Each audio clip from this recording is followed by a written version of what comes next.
La alcoba del CGA. Hola, bienvenidos a la alcoba del CGA.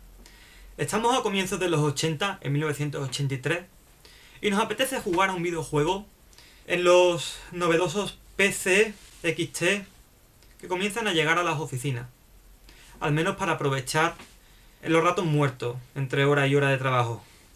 El problema es que, si bien el mercado del videojuego se ha diversificado bastante en el mundo de las videoconsolas, primeras de fabricación japonesa que comienzan a llegar a nuestros hogares, como la Nintendo, con numerosas adaptaciones de clásicos, de recreativa, y títulos completamente originales como Mario, o los primeros microordenadores 8 bits, en el PC la variedad de videojuegos de que disponemos es bastante escasa.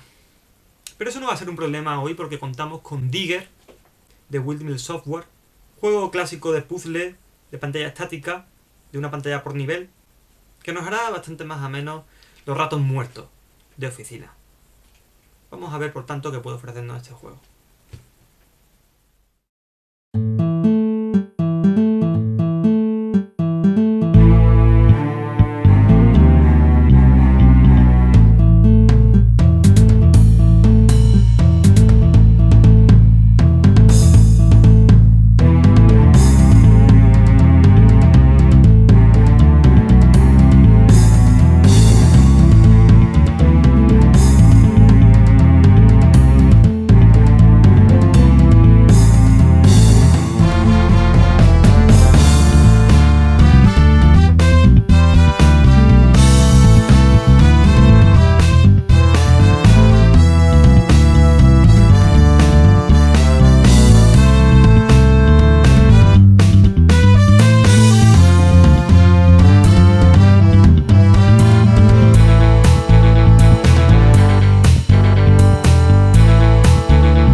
Retrospectiva.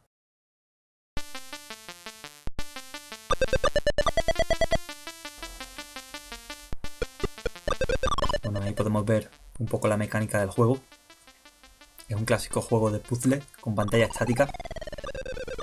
En el último episodio dijimos que el altavoz interno de PC es un altavoz de un solo bit, con dos posiciones, una de más 5 voltios de encendido y otra de 0 voltios de apagado. Pero es que ocurre una cosa curiosa, y es que algunos programadores se dieron cuenta de que, alternando a muchísima velocidad entre la posición de encendido y apagado, se producían frecuencias de transición, voltajes intermedios entre más 5 y 0. Es decir, se podían producir sonidos intermedios, frecuencias intermedias entre encendido y apagado, que si se producían a una rapidez lo suficientemente alta, se podía obtener un sonido complejo.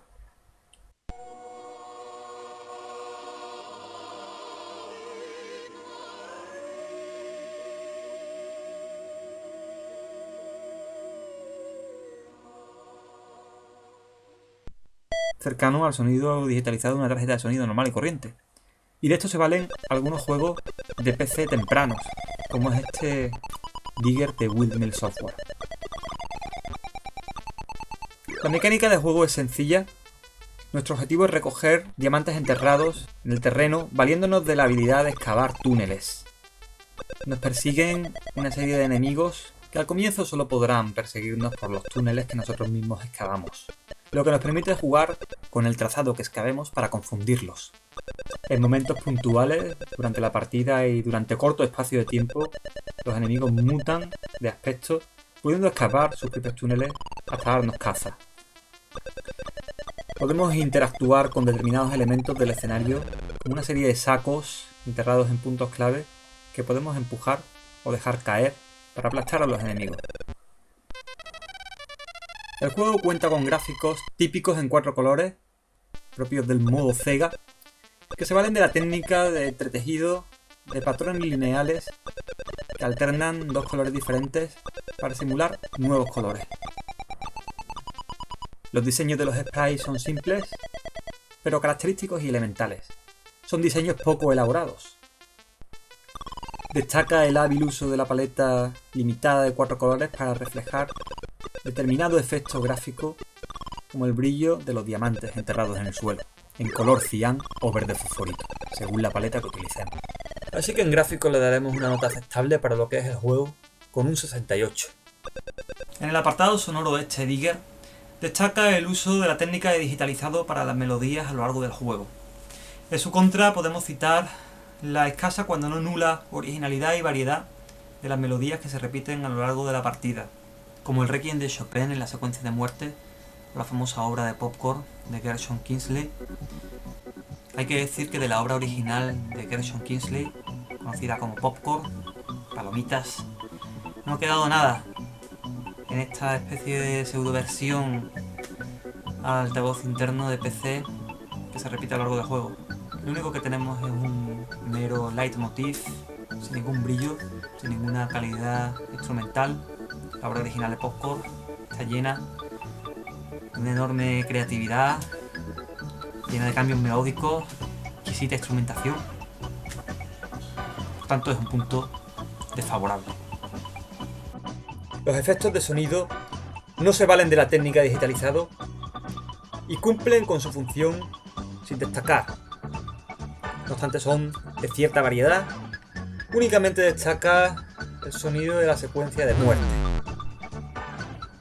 De modo que en este apartado le daremos al juego una nota de 53, a pesar del mérito de ser uno de los pioneros en el uso de sonido digitalizado para altavoz interno.